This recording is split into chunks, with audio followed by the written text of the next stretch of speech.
to my YouTube channel. My name is Aireonna, and I'm here to talk about the 49ers finishing their final preseason game against the Los Angeles Chargers. But I think before we get into the actual outcome of the game, we have to talk about the main takeaway from Kyle Shanahan's press conference that makes me want to die, okay? This is a direct quote from Kyle. Hi, Eric. I see you said Ashley. Can you guys hear me? Hopefully you can hear me fine. You can't hear me.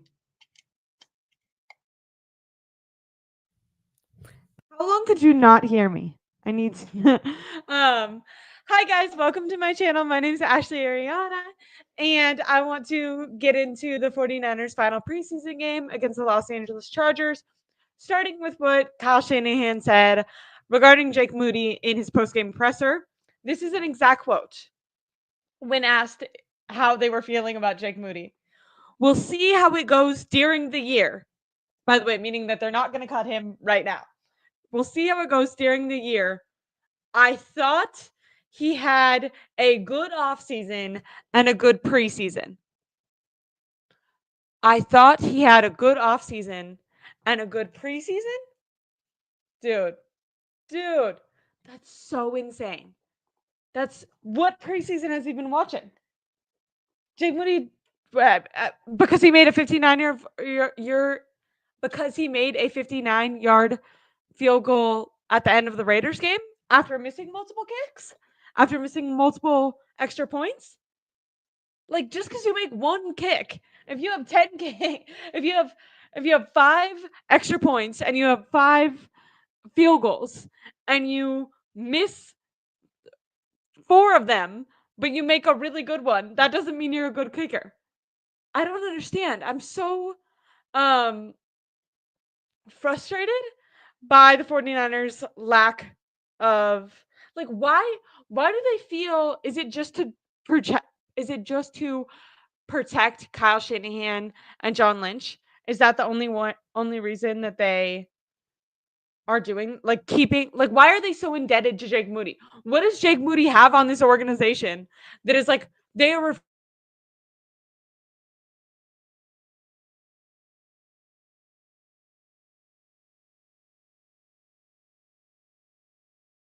what is happening? Hold on. Okay, sorry, I'm having technical difficulties. I recently traveled to Boston and then back to the game, and now I'm getting all messed up. My mic's all broken and all that. Getting back into it, I'm just really frustrated that the 49ers are, for some reason, I also got in a bike accident. Look at that. Really frustrated that Jake Moody is going to be on this team to start, and they're not going to cut him until he loses them multiple games. In my opinion, he already lost them the Super Bowl. Like, they lost the Super Bowl by 1 point. He did not make an extra point in the Super Bowl. That is something that Jake Moody did to aid in the Super Bowl loss. Obviously, a lot of people fucked up. We could say that Christian McCaffrey fumbling at the goal line lost them 7 points, but, like, he missed multiple kicks. The 49ers lost 6 games last year by 3 points or more. In those games, out of 6, 5 of them, Jake Moody had at least 1 missed field goal or 1 missed extra point. Meaning that's 5 games that if he would have made the extra point or the field goal and not missed, the 49ers would have won. They would have gotten into the playoffs if they just had a kicker who would have made their kicks. Obviously, they had, like, red zone issues, and, like, maybe you shouldn't have to rely on your kicker so much. You should be able to score touchdowns. But, like, the reason you have a kicker is because if you can't, sorry, Israel saying, don't remind me. But I'm just saying, like, in preseason, for Kyle to say, we'll see how it goes during the year. That means, like, I thought they were going to cut him tonight. Not only are they not cutting him tonight, but they're going to let him go into games this year, miss extra points, miss field goals, and I don't know how bad it needs to get for them to actually cut him. I mean, he missed, what was it, 4 in one game last year, the one that Debo almost punched him in the face. Was that 4 field goals. It was like 3 field goals, or it was 2 field goals and 2 extra points or something. It was like 4 misses altogether in one game, and they kept him after that. Now he missed 2 extra points and a field goal, 2 altogether. 1 extra point, 1 field goal last week against the Raiders. Tonight he had started the game on a missed extra point. Then he made an extra point. Then right after the extra point, he was supposed to kick the ball to the other side of the field, and he just bombed it the hell out of bounds. The camera flashed over to Kyle and to Brian Boyer.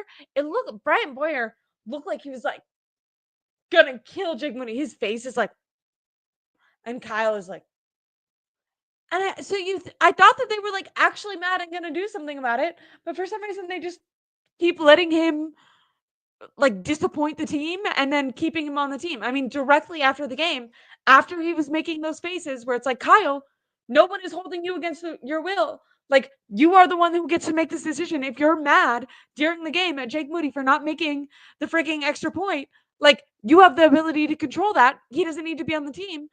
The How am I blinking? The guy from the Vikings that was in the kicker competition with Jake Moody this offseason won the kicker competition. By the way, this is before the actual games, but like in training camp, they would kick every single practice. And how am I missing it?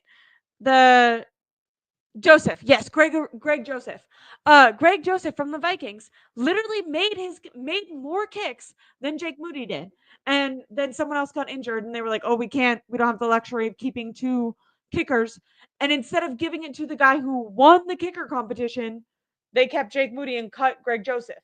Last year, they brought like 3 different guys from off the couch because the kicker kept getting hurt for some reason.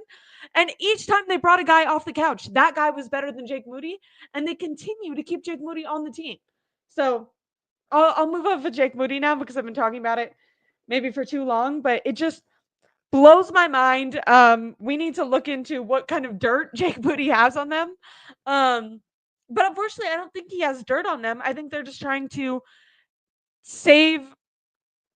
No such thing as I'll give Moody a pass.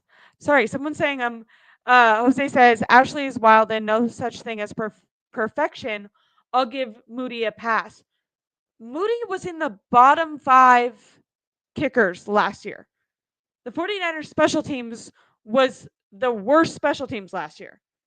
Like, their whole thing this year was reinventing the special teams. They fired the coordinator. They went and got Brian Boyer. They like have let go of a ton of different special teams players. The only person on special teams they have not let go of is Jake Moody, and he's the thing that's consistently wrong with the special teams. Like, I don't think that I'm wilding at all.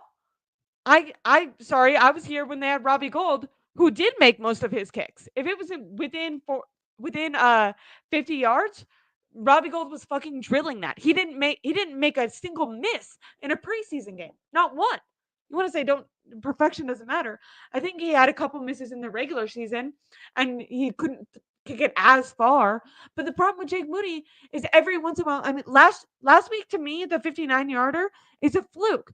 In practice, he was missing those because he's changed his whole kicking formation. He used to go like right foot, left foot kick, like a 2-step. He's talked about this in interviews. He added an extra step to try to like, because he's missing wildly, so he's trying to control the football longer, or he's trying to control the football trajectory more, and that's shortening his kicks. In practice, he has missed a 53-yarder in practice, a 54-yarder in practice. Anything over 50, he has not made in practice. I will say he's made it in some preseason games. I don't know.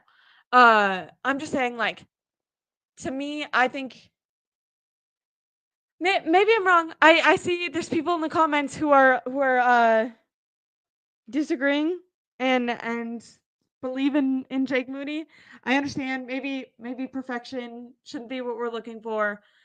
I think that we should be able to go a couple games without Jake Moody missing an extra point or a field goal or kicking the ball out of bounds or doing one of all 3 in the game or multiple of all 3 in the game. Like, I'm not saying the kicker needs to be perfect. If like once every 3 games they miss an extra point or they miss a field goal, That's fine. But to do every single game, there's not been a game in the last year, like going back to last season, not just this, obviously this offseason, but also last offseason, there's not been a game that Jake Moody, while playing, did not miss a field goal, miss an extra point, or kick the ball out of bounds, or do a combination of those. So he's made more kicks than misses, but I think there's like 600 kickers in the world that would do that. We've seen from the guys that they got off the street, the guys can make the kicks. It's, can you make it consistently? Can you make it when the pressure moment is happening? Are you going to be in your head? Jake Moody has been a head case forever. I don't care how many steps he takes. I care about, is he stressed mentally? Can he hold up mentally? But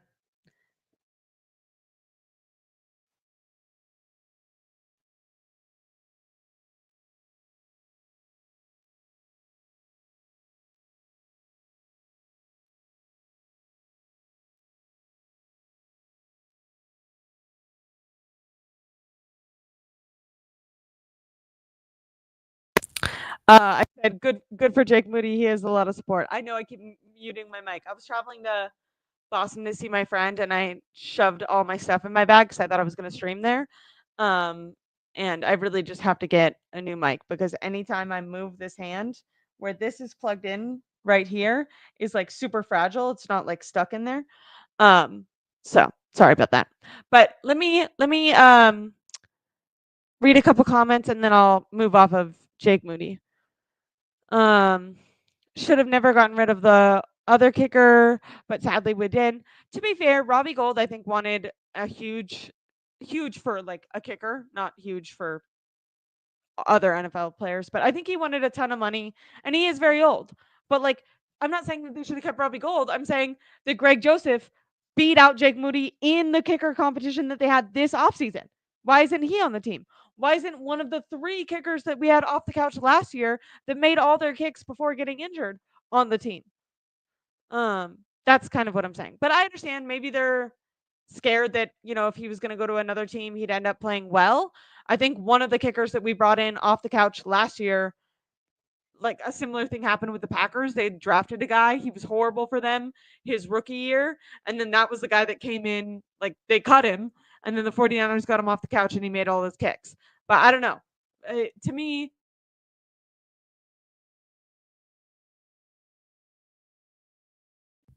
whatever headspace they're in with Jake Moody is confusing. But I have a lot more to talk about. So, you know why Jake Moody's still here, Ashley? I think, because of Kyle, because of John Lynch. He was a 3rd round draft. Like, it's insane to give up a 3rd round, especially when we get into talking about how they had 2 quarterbacks that were active today, and both quarterbacks got injured. They could have gotten a guard. They could have gotten a backup depth tackle in the 3rd round. They didn't. They got a kicker. So yeah, they need to make Jake Moody look good because if not, it's horrible that they wasted a 3rd round pick on him. I agree that that's why. Okay. I ranted about Jake Moody. I talked about the side eye from Kyle and then Brian. But to me, it's like I kind of like am over that with Kyle side eyeing because either fix the problem or just it's like if you're in a toxic relationship. Like at some point you gotta stop complaining about it. You gotta either break up or you gotta just be like, that's what this is what it is. But I don't want to hear about you complaining if you're choosing to continue to be in that situation. Uh Jesus says Tanner at QB2. No, he's definitely still QB3, but I like Tanner a lot. Tanner's way better than Carter Bradley, who continues to keep getting opportunities above Tanner. Carter Bradley, because Gus Bradley is like the assistant head coach. He is his dad. He keeps getting way more opportunity than Tanner. Tanner's been cut and brought back, yo-yoed off and on throughout the entire offseason. And I actually thought Tanner played significantly better than Carter today. Although I will say, like, compared to the first preseason game, Carter Bradley looks a lot better than he did that game. Like he's even improved, but both of them I think are going to be practice squad quarterbacks. In the past, the 49ers have kept two quarterbacks on the roster, but if they do keep three, I would think that Tanner is the better one. But it will definitely be Brock, then Mac, then, in my opinion, Tanner. Let me see. But yeah. Oh, see, 49ers poker is on what I'm just saying. Neither QB is making the roster. Tanner might make the practice squad, but it's just holding a spot until Rourke can be healthy. I completely agree. Also, I like the York pick, or the Rourke pick. Sorry. Um, Curtis Rourke, if you guys don't remember, he tore his ACL, so he's going to be out like the whole year. Basically, he's probably going to redshirt or be on IR, but he played really, really well in college and he has athleticism. Like before he got hurt, he was very mobile. And after he got hurt, he obviously was less mobile because he played the entire his final college football season on an ACL, so he couldn't be as mobile. And he was like delivering the ball really accurately, executing the system. Totally, when you look at his highlights, you're like, this is a Kyle Shanahan type of quarterback. So I agree with 49ers poker on this.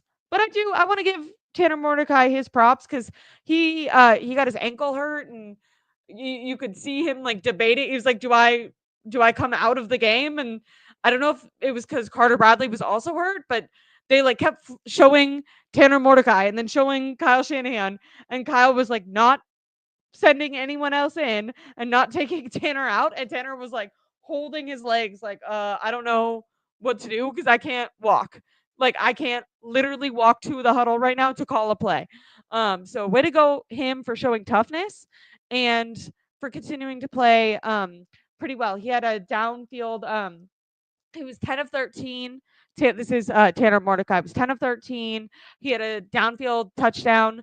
I think it was to the right sideline to Demarcus Robinson, who's the wide receiver that the 49ers got from the Rams, who actually has looked great this offseason. If I was the 49ers, I would probably not sign Juwan Jennings to the contract that he wants because they have Robinson. Like Robinson is going to be a good, number 3 wide receiver when everyone's healthy. They need him to start week 1, which sucks is it was announced. It's like official. It's no longer hypothetical. The NFL did announce that they are suspending Robinson for the first 3 games of the year. So he's going to be out for a month and 3 days, which, by the way, if you're wondering, like this is a starting wide receiver and most of the starters did not play in this game. And if they did, they were taken out quickly. Kyle did address that because he can't play for like a month to start the season because he's missing the first 3 weeks. They didn't want him to be rusty when he comes back week 4. So that's why they played him throughout the entirety of the game and all the preseason way more than they did any other wide receiver.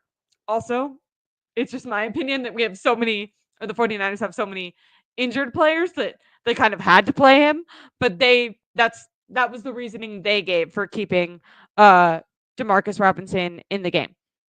And he was someone that I had as stock up. He's had an excellent offseason. He's looked really good in every preseason game so far.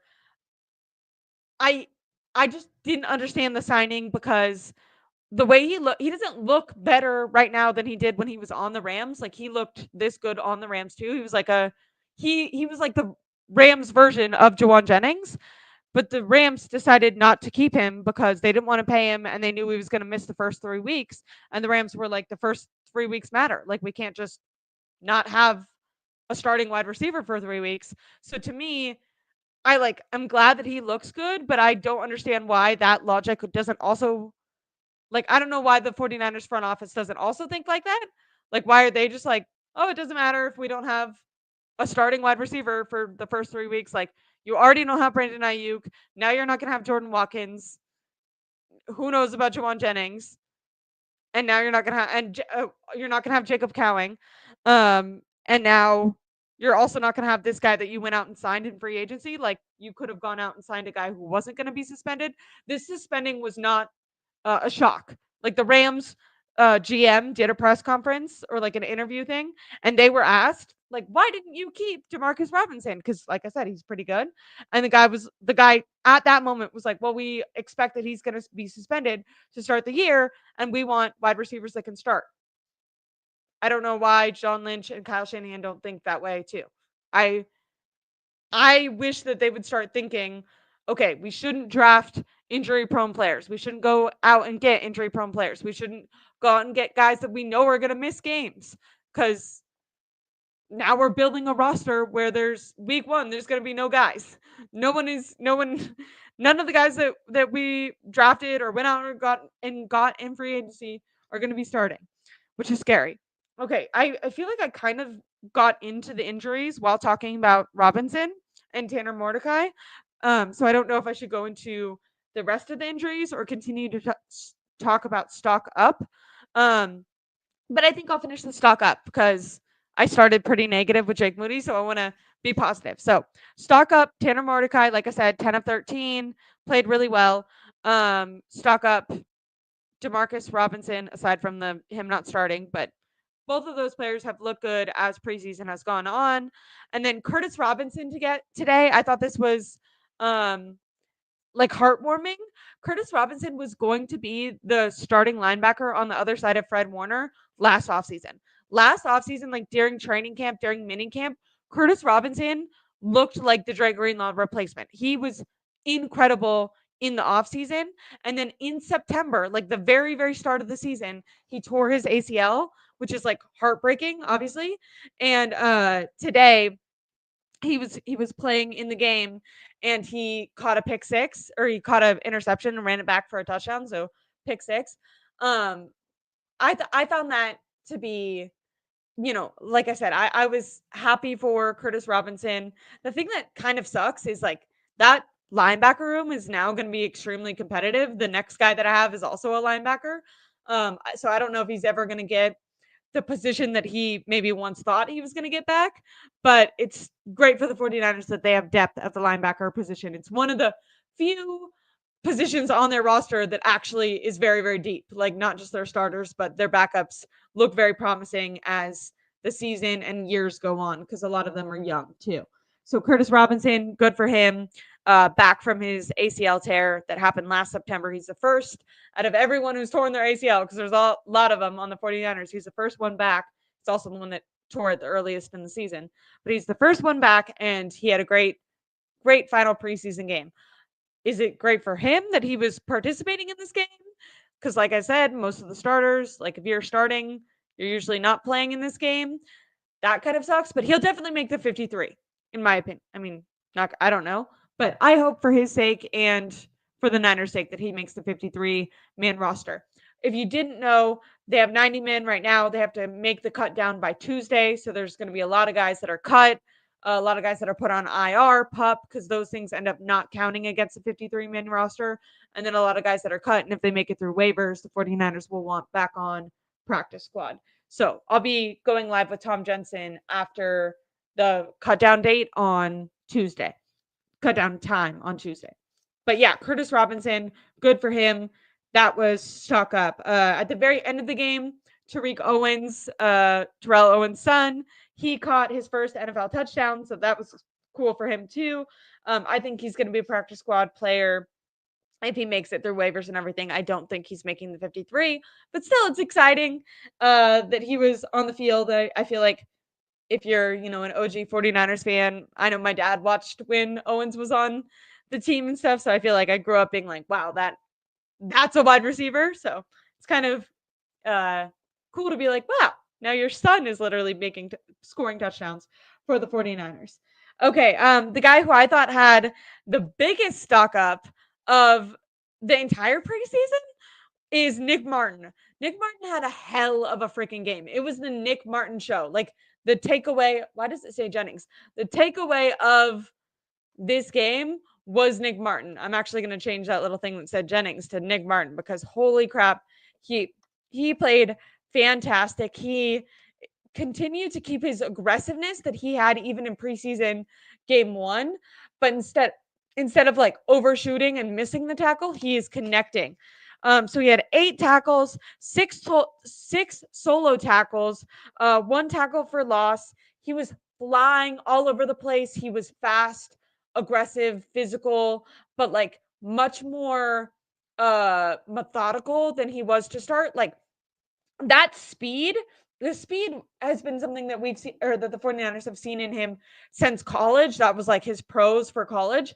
But preseason game 1, you could see his downsides. And that was the, over aggressive. It was the over amped, the missing the tackle because you're not being calculated about when you're breaking and when you're shooting for the ball. Since game 1 of the preseason, Nick Martin to me has played better each game, which also shows that he has an ability to like take coaching. Um, all of which I just think is actually incredible. Like I said, I think he's approaching tackling much differently than he was 2 weeks ago. He's being much more focused, much more deliberate, listening to his coaching.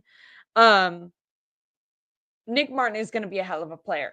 Now he's young, so D Winners is still, I think, much better in coverage, like much better in coverage than Nick Martin. But Nick Martin is a rookie. You know what I mean? Like I think everything that we could hope that such a late round, like he was not drafted till the end of the draft. And he is also much smaller, but this is a prototype of a linebacker that Robert Saleh likes, and Robert Saleh just knows how to do linebackers, man. So way to go, Nick Martin. I thought he was playing wonderful. Once again, though, he was playing with 3 minutes left in the fourth quarter. So I don't love that. But like I said, I think it'll be Fred Warner, D Winners, Marquise Siegel, and Nick Martin in that linebacker room. Let me actually go over that in my head. How many linebackers did they keep last year? Because I'm thinking everything I'm thinking about, I'm like, okay, I'm um trying to think about the 53-man cut down. So last year they kept 6 linebackers. I think they'll do that again. So Fred Warner, like I said, D Winners, those will be the starters. Oh, okay, I forgot. Tatum Bethune and Luke Gifford. Those guys will probably Tatum Bethune and Luke Gifford will probably make the team. That makes 4, right? And then Nick Martin and Curtis Robinson, like I was talking about, because he just came back from his ACL, so he won't be on PUP or anything. Is that 6? My prediction, I'm going to put it out here right now, for the 53-man roster is that they keep 6 linebackers. I think the starters will be Fred Warner and D Winners. And then I think they'll have Tatum Bethune, Luke Gifford, Nick Martin, and Curtis Robinson as the depth pieces. And we'll see like kind of a rotation with them. Is this? Hi guys. Sorry. Just realized my camera was fuzzy. Let me look really quick to see if you guys agree with my prediction on linebackers. They could also just because there's so many injuries at wide receiver. So last year they kept 6 linebackers, and I think they kept 5 wide receivers last year, but I wouldn't be surprised if we saw that switched this year because there's so many injuries. They might end up needing to keep an extra wide receiver because I'm not sure how. Like it'll depend on how they deal with the IR and everything because they need healthy wide receivers to be starting. Okay. Also, I said for stock up. Sorry, I'm thinking stock up. I also had Malik Turner.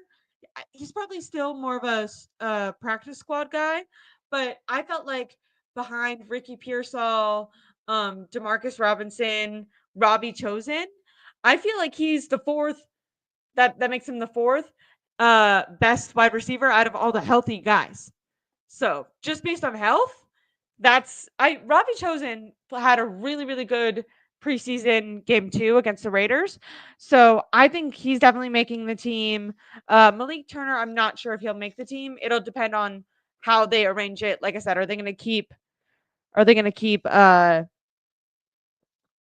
5 guys and how does the IR work? Juwan Jennings is 1, Ricky Pearsall 2, Russell Gage 3, Jordan Watkins, Sky Moore. I think that will be the healthy wide receivers. And then I got to write this down. I'm like doing this off of memory and I'm such a writer down person.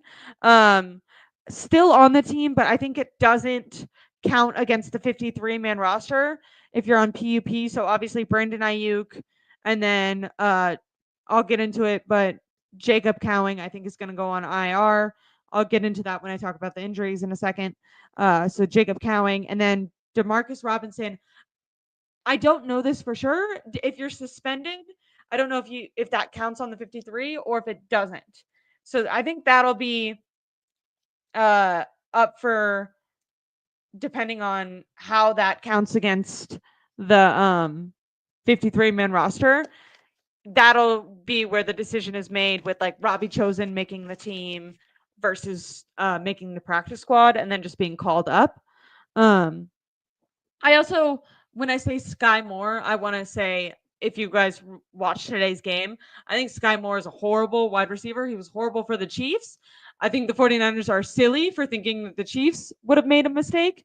But he's definitely going to make the team as a punt returner. So, and that's because he will make the team because he's good at special teams, it will count against the wide receivers. So I'll maybe do a live on Monday with my like official 53-man position, my official 53-man predictions. Right now I'm trying to decide. I don't know if they're going to keep 5 wide receivers or they're going to keep 6. Like I said, last year they kept 5 wide receivers and they kept 6 linebackers, but I could see that switching this year with so many injuries. Because right now Russell Gage is injured, Jordan Watkins is injured, Jacob Cowing is injured, Brandon Ayuk is injured. Yeah. So, but I got I got into that because I did think that Malik Turner looked really good in this game. And if the 49ers can get him back as a depth piece, practice squad, depth piece type of guy, I would love that. Out of all the healthy guys in the 3 preseasons that I've seen, I thought that Ricky Pearsall, Demarcus Robinson, and Robbie Chosen looked the best. And Malik Turner, I felt like this game was making a case to be the 4th best. Russell Gage looked really good in practice, but he is injured right now, and I don't even know if he'll be healthy for week 1. Okay. I already told you stock down. Obviously, the kicker, Jake Moody, and then I put stock down Junior Bergen as we're talking about wide receivers. He was never really drafted to be a wide receiver. He was drafted to be a punt returner. Bryant Boyer's son went to school with Junior Bergen, and they gave him that draft selection and let him choose Junior Bergen at the end of the draft. But I think when the 49ers traded for Sky Moore, it was already kind of looking down for Junior Bergen because they play the same position. Like they're both not very good wide receivers, but in a pinch you could use them as a wide receiver, but mostly they're a punt returner. So as soon as that trade happened, you're already thinking, okay, Junior Bergen's probably not going to make the team. And then in this game, he had a muff punt, and you could tell just by the look on his face. It was like I tweeted it. I was like, he's cut, like right there, he's cut. So stock down for Junior Bergen, which was, sad to see for him. Oh, the last stock up, Drew Moss, in my opinion, the guard Drew Moss, he was playing a lot at the end of this game. I think he might be better than Nick Zakel. And depending on the Dominic Puni injury and how long it takes for him to return, I don't think he'll be back for week 1. I don't know. I don't think the 49ers can chance I think they're going to have Drew Moss on the 53 because I think if they let him go to waivers, he won't come back on practice squad. Another team will pick him up. And they need depth on that offensive line as we've established. Oh, also stock up Jeff Wilson Jr. I feel like no one thinks about him because he's old and he's been, he's on the team forever and then eventually went to Miami and then got let go from there. But Jeff Wilson Jr. is a better runner. I know Isaac Rendo played wide receiver in college, so he has maybe more of a catching element. But as a pure runner, Jeff Wilson Jr. was great in this game. He was great in last game. He was great when he was on the 49ers. It felt like he kind of lost a step and I'm not aged, but as a football player, he got so old, and more like weak that I thought, when they brought him back too, if you look at his interview from like 2 years ago with the 49ers to the first interview he did when they brought him back this year, it looks like he lost like 30 pounds. Like he looks so small, but he's so physical. Like whenever someone tackles him, he's always like his feet are like digging into the ground. So he's like falling forward. He can see the hole better. Like Isaac Orlando and someone saying Isaac Orlando got hurt again. He was looked at for his shoulder, but Kyle Shanahan said that it was not a big deal. Although Kyle Shanahan thinks a lot of things aren't a big deal, and then they end up being a big deal. But what was I saying? Jeff Wilson Jr. looked good. Stock up, Jeff Wilson Jr. Better than Isaac Rando, in my opinion. But will the 49ers keep him over Isaac Rando? Probably not, because they probably know that he can pass through waivers. And much like Jake Moody, they don't want to admit that Isaac Rando was a bad decision, because these picks that are high draft picks are going to start to catch up to them when you look at the lack of depth on this team. And you think about, you could have gotten an offensive lineman because this was still the second, third, fourth round. You gotta hope that those players pan out, or else people start looking at you. And by I mean Kyle Shanahan and John Lynch. So I think Isaac Rendo definitely makes the team above Jeff Wilson Jr. But as someone who's not biased and not trying to protect my job and would just want to like win the most games this year, like in the future, Grendo is younger and maybe has more potential, obviously. But just right now, I think Jeff Wilson Jr. is better. Just for right now. Injuries from the game. This was from Kyle Shanahan talking. Isaiah Prince had a knee injury, didn't return. Braden Wilson had a neck injury, didn't return. Tanner Mordecai, as I said, had the ankle injury. He did return. Carter Bradley had a shoulder. I didn't know it was a shoulder, but this is what I have written down from what Kyle said. Had a shoulder, also returned. So both quarterbacks. By the way, this is what I mean when I say their offensive line has issues. They started two quarterbacks and both quarterbacks got hurt. What does that mean for the health of Brock Purdy? One can deduce that the offensive line and protecting the quarterback aren't huge priorities on this team, and that might be an issue if the season hasn't even started yet and all the depth pieces are already getting injured. Jacob Robinson was a depth piece cornerback. He broke his forearm, so he's going to be out for a long ass time. Jacob Cowing, this is what was kind of, I feel like, more news to people, because we knew it was a hamstring injury, but we didn't know how badly. It was a re-injury of the hamstring that he had already hurt last year, and it's a full, Kyle Shanahan said it was a full hamstring tear, bad hamstring injury, minimum 6 weeks. And Kyle made it sound like 6 weeks was not going to be enough time. Gary is saying that Isaac got hurt again at least 6 weeks. I don't know how I missed that. I knew that he came out of the game, but then I thought he went back. But maybe I watched like that game was really hard to stay locked into. There was like 14 minutes left in the third quarter, and I was like, oh my God. Oh my God, this is the slowest game I've ever watched. There has to be some sort of rule in the preseason where referees have to stop calling penalties in the third quarter, because they delayed that game by like 30 minutes. It was supposed to end like 30 minutes early, and they kept calling penalties, and we'd have to sit and stop. And I was like, just no one cares. Just let's get out of here.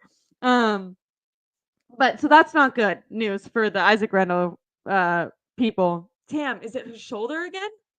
Yeah, that's what I'm saying. Eric James said he went back in. I'm in real time looking this up. I watched the John Lynch press conference right before I went live and took a note of every single person he mentioned that was injured. So I think that he is okay. Playing through right shoulder injury. Never mind. That's the first thing you do when you Google it, or when I Googled it, is the very first like actual article from CBS Sports is that 49ers Isaac Rendo is playing through Right shoulder injury. Good. Why the hell was he in the game with a shoulder injury? In a meaningless preseason game? Take him out. Right? That's like malpractice on Kyle Shanahan.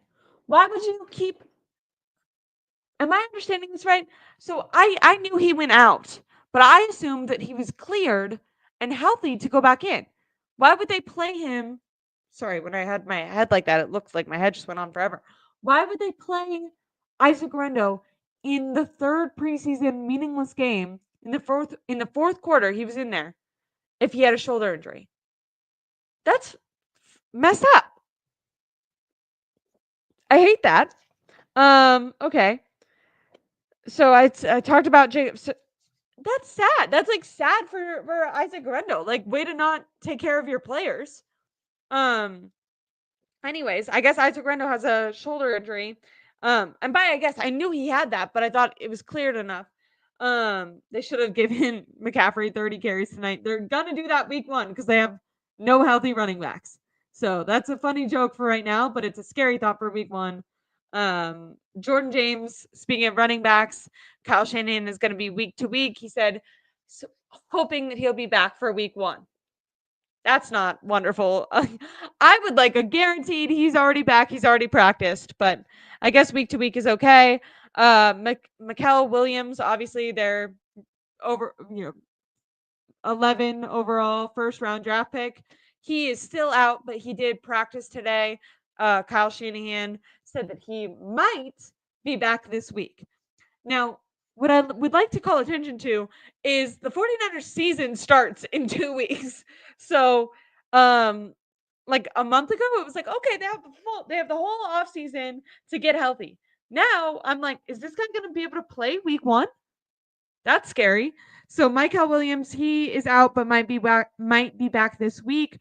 Kyle Shanahan also said Upton Stout, who had the calf injury, might be back this week as well. Him and Mikael Williams are around the same timeline of rehabilitation. Dominic Pooney got injured against the Raiders last week in preseason game 2, knee injury. He's going to miss a few weeks, according to Kyle Shanahan. Might miss week 1, but they hope he's back for week 1, but they're not sure. I would say, this is what I mean. Kyle will say, he's going to miss a few weeks. We hope he's back for week 1. And then I go, what is a few weeks to him? Because week 1 is in 2 weeks. Like, it's not 3 weeks away.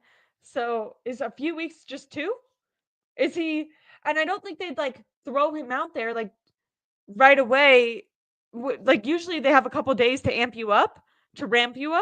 Not amp you up. You're all ramped up, ready to go. But I mean, like, to ramp you back up to playing speed. Like, you don't want to just straight go from rehab to playing in a game. Normally there's a slow build into that. Like, if you think about what they did with Ricky Pearsall all offseason, they never like had him go 100% in practices until literally like a week ago. They went through all of minicamp and the majority of training camp, like with him getting multiple rehabilitation days each week. Like, the 49ers would play 3 days on, 1 day off, and Ricky was going like 1 day off, 1 day, the team day off, 1 day. So he had like 2 more like half days than the rest of the team did because they were trying to ramp him up slowly and not injure him. So Dominic Pooney has that knee injury, and then Jordan Watkins obviously still recovering from his hamstring injury. Kyle Shanahan said there's no update on his return timeline. The last time he spoke on it was hopefully he'll be back for week 1, but it was going to be at least a month. And I think when Kyle Shanahan said that, it was the last week after the Raiders game. Russell Gage, same timeline with that. So, yeah, lots of, like, I just lost my breath talking about the 49ers injuries. So that is scary.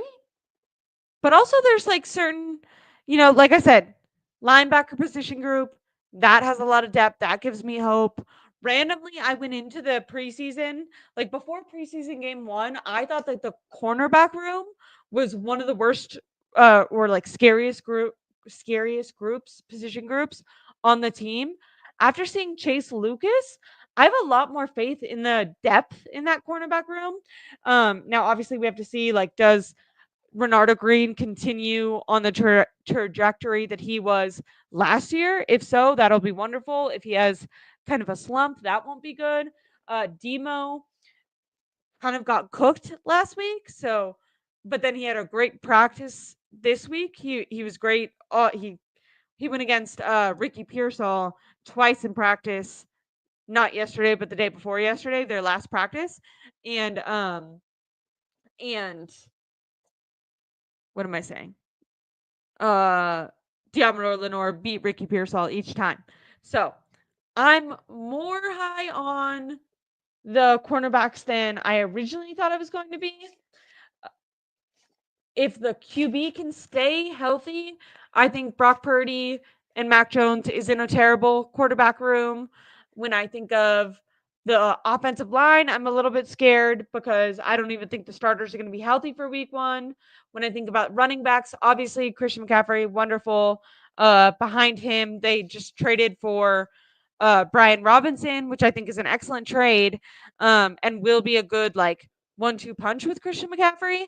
Now, we didn't see him yet, but that makes sense because he just joined the 49ers recently. What did Kyle say about him? He talked about him today. He said, "We brought him in here to be our number 2 back. We've always been a big fan of Brian Robinson, loved him coming out of college. We're pumped that he was available, and we're pumped to be able to get him. So he'll definitely be the number 2."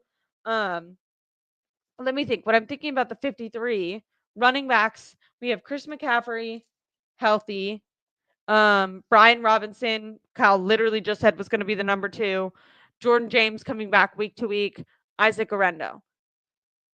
Is that 4? Oh, Kyle Juszczyk fullback key counts. So last year the 49ers kept 5 running backs. I bet they will do that this year. Did I count Jeff Wilson Jr.? No, but I did say, even though I think he's better than Isaac Rendo, the league won't look at it that way because Isaac Rendo was a higher draft pick and is much younger, obviously, and probably has potential to be better over time. And Jeff Wilson Jr. was just available. Like, no team wanted him. So I feel like the 49ers feel like they could cut him and bring him back on the practice squad. So they'll probably cut Jeff Wilson Jr. because I don't think they'll keep 6 running backs. Let me make sure that's right. So Christian McCaffrey, number 1. We know that. Brian Robinson, Kyle literally just said number 2. Jordan James, they just drafted him. And he's going to be week to week, so he might be back. Who am I missing? Christian McCaffrey, Brian Robinson, Jordan James, Isaac Rendo. Duh. Jesus, sorry. I'm tired. Did I mention that I was in Boston? So I'm on East Coast time, so it's like 3 a.m. my time. And then Kyle Juszczyk. Kyle Juszczyk is always going to count against the running backs. So, yeah, I think those will be the 5. I'm actually way more sure that those will be the 5. When I was talking about the linebackers and the wide receivers, I don't know which group will keep 5 and which group will keep 6, but I actually feel really confident that that is how the running back room will go. Let me look really quickly at the comments because I feel like I've just been kind of drowning on. I want to say hi to everyone who's in the chat and all the people that I haven't seen in a little while. I really appreciate it. Oh, look at 49ers poker. Okay. Robinson probably gets 5 to 10 carries week 1s. James is inactive regardless of health. Why would he be inactive?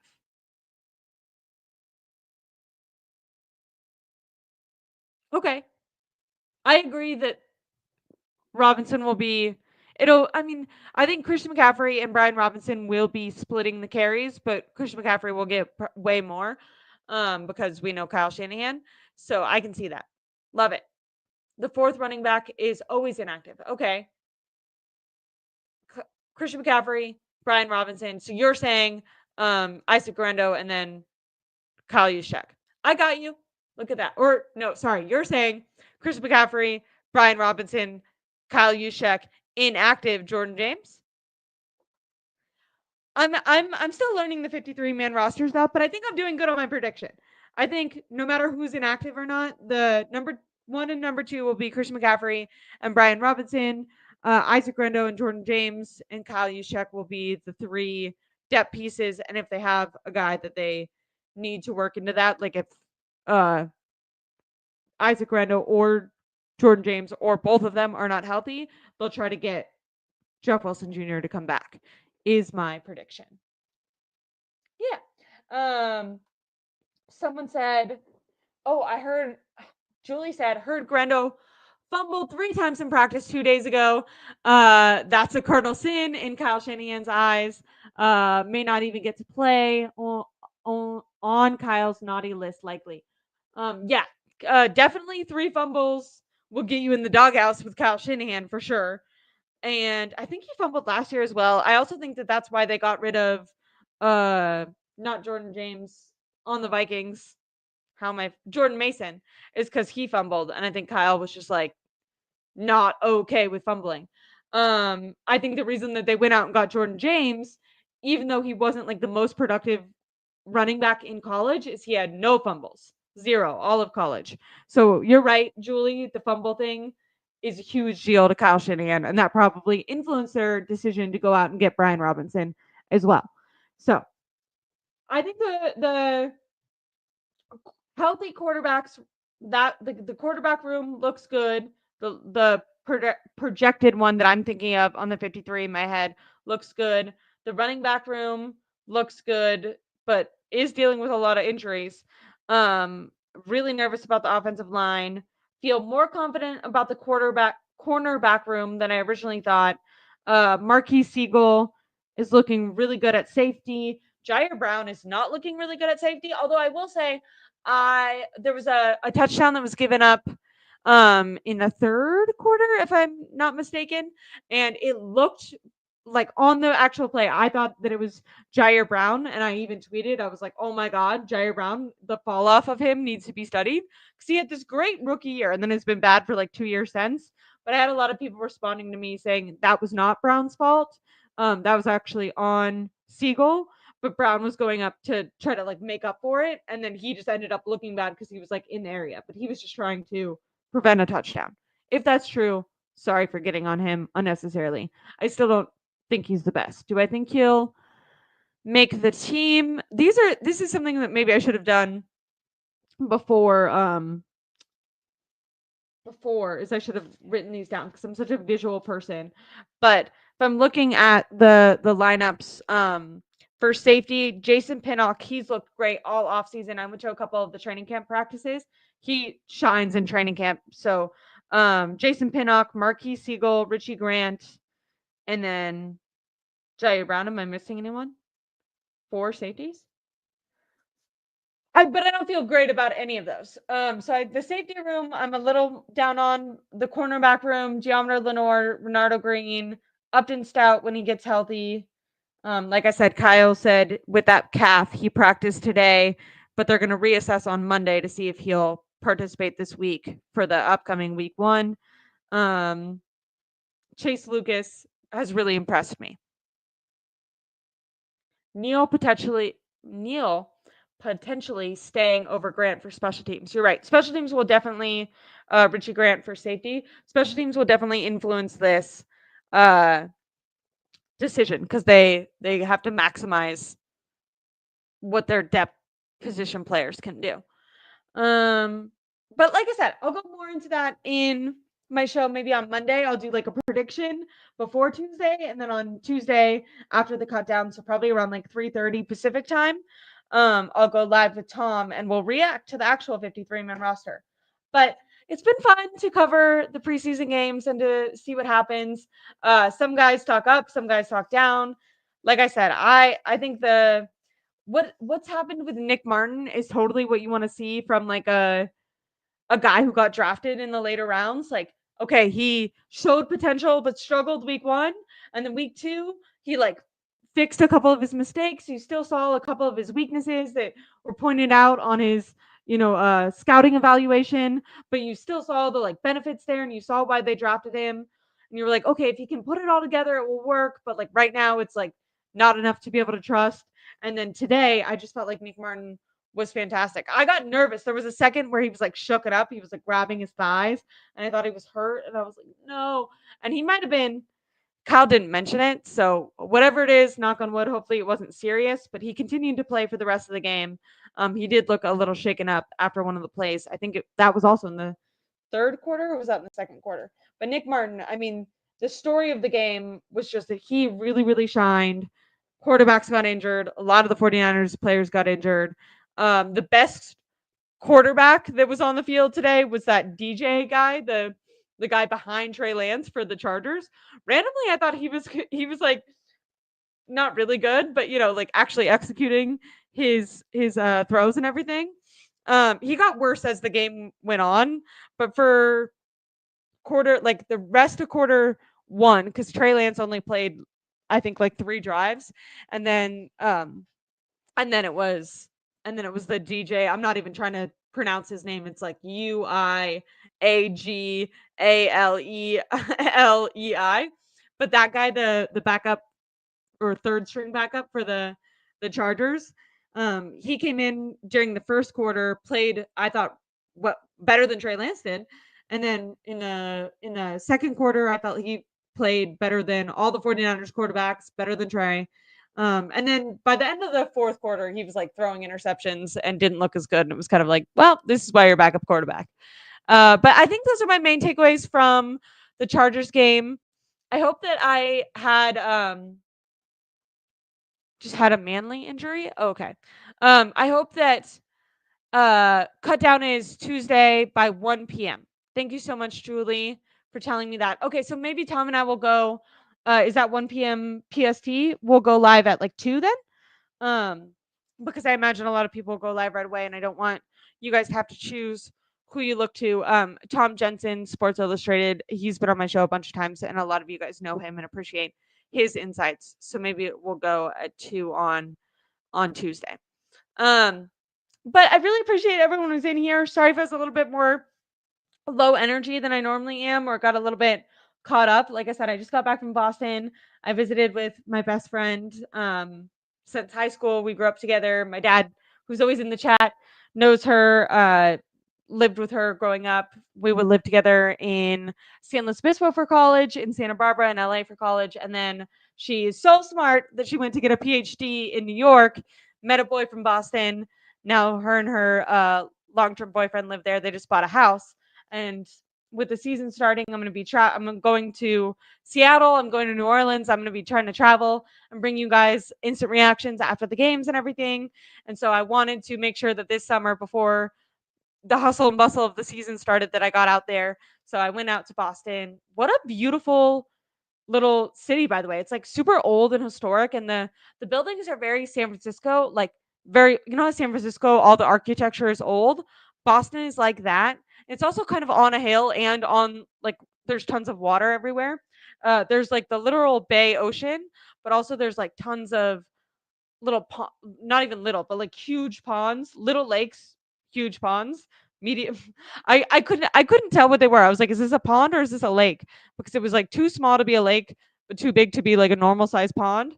But they have these huge gardens with ponds, like I'm saying, uh, flowers. It's like it's literally like San Francisco, but like way cleaner. Like if San Francisco was really, really, really clean, which was kind of interesting to see. Is it?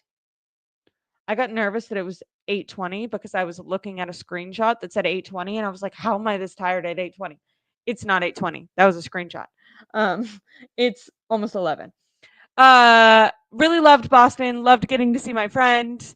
I went on a bike. I haven't rode a bike in a long time, and I got nervous because there was like a bike coming this way and then a trash can there, and I was biking on the sidewalk, which you're not supposed to do. When I was biking in the road, I got really scared of the cars. And anyways, I tried to get out of someone's way and like ran into a trash can and cut my hand. But aside from that, Boston was really fun. It was like very fast. I got back from Vegas, spent a day in Oakland, left out of San Francisco the next day, and then just got back from Boston last night at like 2 in the morning. So if I'm a little bit tired, that's why. I'm really excited. Before the season starts, I'm also going to go up to Sonoma County and see my dad, who I always appreciate for watching these and being in the chat with me. So I really, really appreciate that. And I'm excited to spend these next couple weeks with the roster, or the next two weeks with the roster cut downs, and then getting into like right before week 1. It's like a normal week of practice. Like they're probably going to have Monday off. They're going to practice Tuesday, Wednesday, Thursday, maybe have Friday off, walk through Saturday, and then play the game on Sunday. So, and it's in Seattle. So I'm going to be going to that September 8th, I think it is. I'm excited. Anyways, give me a like, give me a subscribe. I'll do a more in-depth what did we learn, not just from the final preseason game, but from the entire offseason. And I'll do my full actual written down 53-man roster predictions tomorrow or Monday. And then I'll be going live with Tom Jensen on Tuesday. So I really appreciate you guys. Thank you so much, Julie, and to my dad and Papa J and 49ers Poker and Eric, and everyone else who is regulars who I always see in here. I really, really appreciate you guys. Israel. Wait, hold on. I want to find Papa J asked me a question and I saw it and I was like, I'm going to come back to this. So let me find that really quick. Because I think you wanted me to ask Grant, Julie.